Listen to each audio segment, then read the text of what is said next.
Сәлеметсіздер ме, жігіттер, қыздар. Ең алдымен давайте квадрат теңдеудің барлық шешу әдістерін қарастырып кетейік. Яғни қандай шешімдері бар, барлығын қарастырайық. Енді бізде ең бірінші шешім ол, яғни ең танымал шешімдер десек те болады. Жалпы кеңінен қолданатын ол бізде дискриминант әдістері. Дискриминант деген, яғни бізде, допустим, мынандай бір а, б, с деген, яғни ax квадрат bx плюс c деген бір теңдеу болатын болса, сол теңдеудің шешімдері осы түрдегі формуламен анықталатын болады. Енді мына бір есепті қарастырып көрейік. Былай дейді: жалпы түрдегі ax квадрат плюс bx плюс c тең 0 теңдеуімен салыстырып, берілген теңдеулердің а, б және с коэффициенттерінің шамасын жазыңдар. Дискриминантты табыңдар және түбірлерінің санын көрсетіңдер дейді. Енді давайте бірінші есепті көрейік. Бұл жақта бізде қарасаңыздар а тең болады. Мында x квадраттың алдында таңба жоқ болғанымен мынада бір көбейту деп аласыздар. Өйткені санды бірге көбейтсек, ол ештеңені өзгертпейді. Сондықтан а тең 1 деп аласыздар. Одан кейін bx дейді. Яғни мына тұрған таңба. Бізде қарасаңыздар x-ің алдында таңба минус 5, значит b-мыз бізде минус 5-ке тең. Одан кейін c-ны теңестіреміз. c-ның таңбасы мінекей 6-ға тең. Енді мінекей а, б, с коэффициенттерін жазып алдық. Енді дискриминант табамыз. Дискриминант табу формасы ол міне тұр. d тең болады b квадрат минус 4ac. Яғни бізде d тең болады. Бізде b-ның орнында минус 5 тұр, яғни минус 5-дің квадраты минус 4 көбейту 1, яғни a-ның орнында 1 тұр, көбейту c-ның орнында бізде 6 тұр. Сонда минус 5-дің квадраты 25, азайту 24, 4-ті 1-ге көйтім, 16-ға көйтім. Ол бізде 1. Енді мұна тұрған формулаларға саламыз. x1 тең болады минус b плюс дискриминант түбірасындағы бөлінген 2. Сонда бізде x1 тең болады минус b-ның орнында бізде минус 5 тұр, минус 5 плюс түбірасындағы дискриминанттың орнында бізде 1 тұр. Бөлінген 2 көбейтілген 1, Сонда бізде минус 5 пен мынаяқта минус пен минус плюс 5 береді, плюс турасындағы 1 ол бізде 1 береді. Бөлінген 2 бірім 2 болады. Сонда 6 бөлінген 2 ол бізде 3 береді. Мына бірінші шешімі дейді түбірінің. Одан кейін екінші шешімі бар. Екінші шешімі міне тұр формуласы. Яғни минус b десе минус 5 тағымында, плюс, жоқ, уже минус, минус түбірасындағы дискриминанттың орнында 1 тұр, мінекей тауып алдым жап-жаңа. Бөлінген 2, а-ның орнында бізде 1 тұр. Сонда 5 азайту 1, түбірасынан 1 шығады, түбірасына сақ берді. 2 бірім 2 болады. Сонда 4 бөлінген 2 тең 2. Вот не кино екінші шешім. Все, біз теңдеудің түбірлерін таптық, дискриминантты таптық. Бізде дискриминант 1-ге тең болды, дискриминант 1-ге тең болды. Дискриминант 1-ге тең болды. Түбірлері, яғни x1 тең болды бізде 3-ке, x2 тең болды бізде 2-ге. а, б, с коэффициентін жаздық, мінекей болды. Енді тағы бір шешімін қарасақ, тағы бір есепті. Былай дейді: x квадрат минус 5x плюс 4. Енді біз a-ның 1 екенін білеміз, өйткені x квадраттың алдында таңба 1-ге. Яғни тым жоқ, 1-ге көйтіліп тұр деп аламыз. Одан кейін b-ның таңбасын қараймыз. b-ның таңбасы мінекей минус 5x деп тұр ғой. Значит, минус 5 болады, таңбасы x алдында коэффициент. Одан кейін c деген бос мүше. Ол бізде 4-ке тең. c тең 4. Енді дискриминант қарастырайық. Дискриминант тең болады b квадрат, яғни b-ның орнында бізде минус 5 тұр. Минус 5-тің квадраты минус 4 көбейтілген a-ның орнында 1 тұр, c-ның орнында 4 тұр. Сонда бізде 5-тің квадраты, минус 5-тің квадраты 25, азайту 4 16. Так, 25-тен 16 азайтатын болсақ, дискриминантымыз тең неше шығады? 9 шығады. Енді бұлай жасайық. Мына тұрған формулаларға саламыз қайтадан. Яғни x1 тең болды минус b деп отырғанымыз неке? b-мыз минус 5-ке тең, яғни минус 5 қосылған түбірасындағы дискриминант деп отырғанымыз 9-ға тең болды. Бөлінген 2 көбейтілген a-мыз бізде 1-ге тең. Сонда минус пен минус плюс болады, түбірасы 9-дан 3 шығады, оны 2-ге бөлеміз.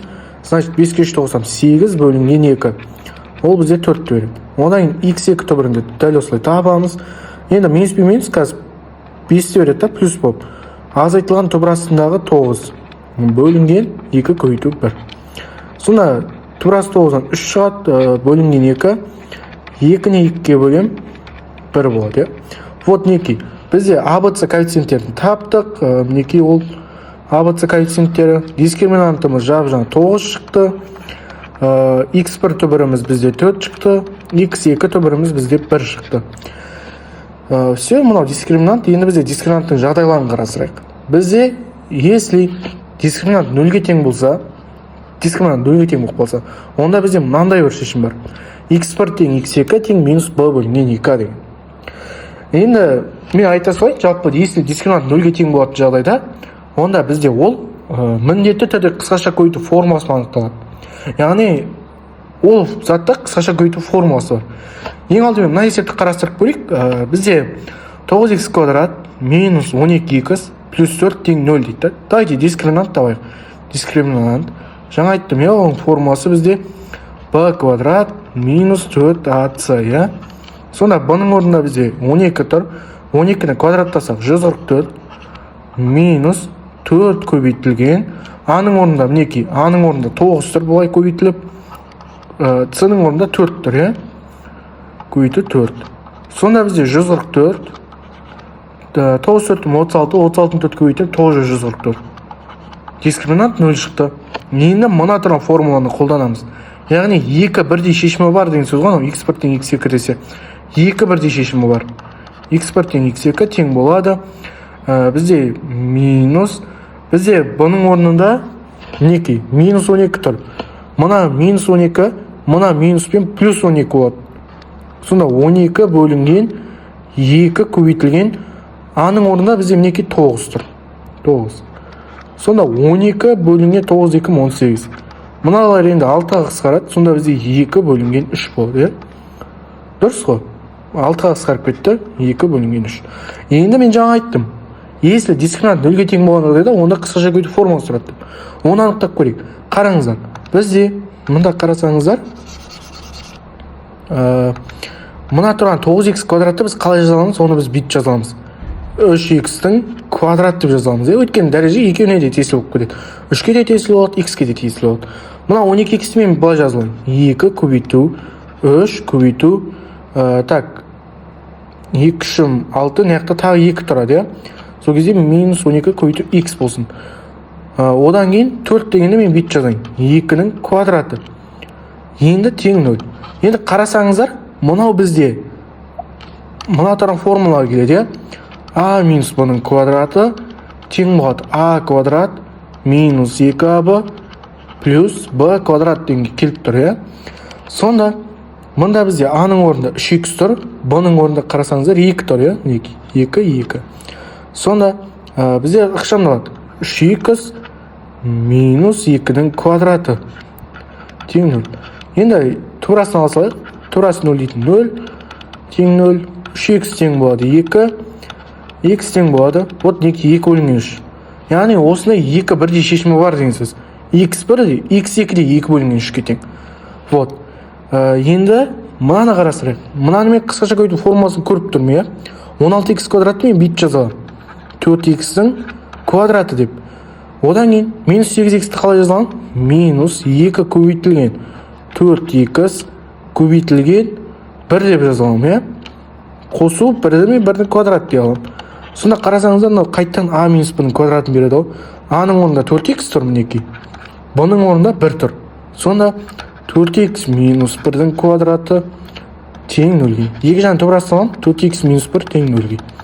Сонда 4x тең болады 1-ге. X тең болады бізде 1 бөлінген 4-ге, немесе 0,125-ге. Вот, мынау бізде жалғыз шешімі. Яғни бізде x1 де x2 де 0,125-ге тең. Немесе былай тұру мүмкін. x1 тең 0,125, x2 де 0,125-ге тең. Вот неки. Мынау дискриминант 0-ге тең болған жағдайда. Енді дискриминант кіші 0 болып қалған жағдайда, онда бізде мінеки квадрат теңдеудің нақты сандар жиынында түбірлері жоқ. Нақты сандар жиынында, яғни шешім жоқ деген сөз, дискриминант кіші 0 болғанда. Енді осы екеуін қарастырайық. мында қарасаңыздар дискриминант тең болады. b квадрат деген b-ның орнында бізде қарасаңыздар x ал коэффициент жоқ, яғни 1 тұр деген сөз. 1-дің квадраты минус 2 көбейту 4 көбейтілген 67 болады, иә. Сонда бізде бұнда қазір қарасаңыздар мына жақтан міндетті түрде терістен шығады, иә. 2 4 8 көбейту 67 деп тастап кете салайын. Мына міндетті түрде терістен шығады, 0-ден кіші сан шығады дискриминант. Сондықтан мында бізде шешім жоқ дейсіздер. Болды. Мында да сондай дискриминант тең болады 1 азайту 4 көбейту 2 көбейту 2. 4 2 8 16 минус 15 шығыпты да. Минус 15 ол бізде 0-ден кіші. Вот неге дискриминант 0-ден кіші болды. Онда бізде мында шешімі жоқ. Вот. Осылай қалдырамыз. Енді Виет теоремасы. Виет теоремасы деген. Виет теоремасы деген келтірілген x квадрат плюс px плюс q тең 0 квадрат теңдеуінің түбірлерінің қосындысымен қарама-қарсы. Яғни қосындысы оның қарама-қарсы таңбасы болады, яғни p болса, ол минус p-ға тең болады деген сияқты. Ал көбейтіндісі бос мүшесіне тең, яғни q-ға тең болады. Немесе мынандай бар, яғни ax квадрат плюс px плюс c деген түрде келтірілген, то есть келген квадрат теңдеудің шешімдерін табу формуласы. Енді давайте осыларды қарастырайық. Бірінші есеп мінекей. x1 қосу x2 бізде қарасаңыздар мында минус 5 тұр ғой. Біз оның қарама-қарсы таңбасын аламыз, яғни плюс 5 деп. Одан кейін түбірлерінің көбейтіндісі. Ол бізде бос мүшелердің өзіне тең, яғни 6-ның өзіне тең. Қосындысы 5, көбейтіндісі 6, ол бізде 3 пенен 2, иә. 3 2 6, 3 2 болса 5. Енді екіншісін шығарайық. Екіншісі былай дейді. X квадрат плюс 4x плюс 3. Яғни түбірлерінің қосындысы плюс 4 қой. Минус 4 беру керек. Өйткені қарама-қарсы таңбасына тең. Сонда бізде x1 көбейту x2. Ол бізде бос мүшенің өзіне тең, яғни 3-ке тең. Вот. Қосындысы минус 4, көбейтіндісі 3 болатын, ол бізде минус 3 пенен минус 1, иә. Яғни x1 тең минус 3, x2 тең минус 1. Вот неке. x1 тең 3, x2 тең 2. Енді Виет теоремасын түсіндік. Мына 4 пенен 5-ті өздеріңіз шығарып қараңыздар, иә, Виет теоремасымен. Келесі ол бізде a плюс минус b плюс c тең 0 жағдай. Яғни a плюс b плюс c жағдайын қарасақ, ең алдымен былай дейді. Егер ax квадрат плюс bx плюс c тең 0 теңдеуінің квадрат теңдеуі үшін a плюс b плюс c тең 0 теңдігі орындалса, онда x1-міз 1-ге, x2-міз c бөлінген a сандары осы теңдеудің түбірлері болады. Яғни былай қарасақ, бұл өте оңай. Қараңыздар, 7 a-ның орнында бізде қарасаңыздар, тағы жазайын, 7 b-ның орнында минус 13, c-ның орнында 6 тұр. Сонда 7 азайту 13 қосу 6. Ол 0-ге тең. Дұрыс қой. Сонда бізде мына теңдеудің түбірлері біріншісі 1 болады. Екіншісі c бөлінген a, біздің c-да 6 тұр, a-ның орнында 7 тұр. Бол. Екінің түбірлері осындай. Мынаны да қарасақ. Енді қарасаңыздар, 12-ден қазір 7 азайтам 5, 5-тен 5 азайтам 0. Сонда бір түбірі 1-ге, мында бүйтіп қойын. Екінші түбірі мында бос мүше минус 5 болғандықтан минус 5 бөлінген 12, иә? Неке c бөлінген a деген осы. c бөлінген a. Вот неке c-ның орнында минус 5, a-ның орнында 12 тұр. Болды. Бітті. Одан кейін бізде келесі жағдай бар, яғни a минус b плюс c тең 0 теңдігі орындалса, онда x1 тең минус 1, x2 тең минус c бөлінген a сандары осы теңдеудің түбірлері болады. Енді бетек, бұл түсінікті болу үшін бетейін мен. a минус b плюс c тең 0 деп тұр ғой. Бізде жағдай. Мінекей, плюс c тең 0. Осы жақта мына минус b деп тұрғанда, мына жаққа плюс b қылып жіберейін. a плюс c тең b болады. Вот. Яғни бізде мына a мен c-ның қосындысы b-ны беретін болса, онда осы жағдай орындалады. Мысалы қарастырайық. Бізде мында a-ның орнында 9 тұр, b-ның орнында 20, c-ның орнында 11 тұр. Яғни a-ға c-ны қоссам b болу керек шарт. Тексерге осы шарт орындала ма? Яғни 9-ға 11-ді қоссам, вот неке мына 20 шығу керек. Бізде 20 шығып тұр, иә? Теңдік орындалып тұр. Онда бізде бір түбірі оның минус 1-ге тең. Екінші түбірі минус неке. c-ның орнында 11 тұр, бөлінген a-ның орнында 9 тұр. Бөлінген 9. Енді екінші жағдай бар. Мынаны көрейік. Бізде 5, яғни А қосылса тең Б тағы орындалма көрейік. Бізде А-ның орнында 5 тұр, С-ның орнында -2 тұр, иә? 5 азайту 2 тең 3-ке дейді. Мына 3 орындалып тұр, иә? Значит, бұл жағдайда орындалып тұр бізде. Онда бізде бір түбірі -1-ге тең. Екінші түбірі бізде, мында қараңыздар, минус С деген ол -2-ге тең ғой. Значит, -2 бөлінген 5. Енді бізде мына минус пен мына минус бір-бірін плюс қылып жібереді. Сонда 2 бөлінген 5. Вот неке, мынау бізде теңдеудің түбірлері. Осылай бітті. Бізде осылай негізгі шешімдері бар екен квадрат теңдеулердің. Ерекше шешімдері барлық жағдайын қарастырдық.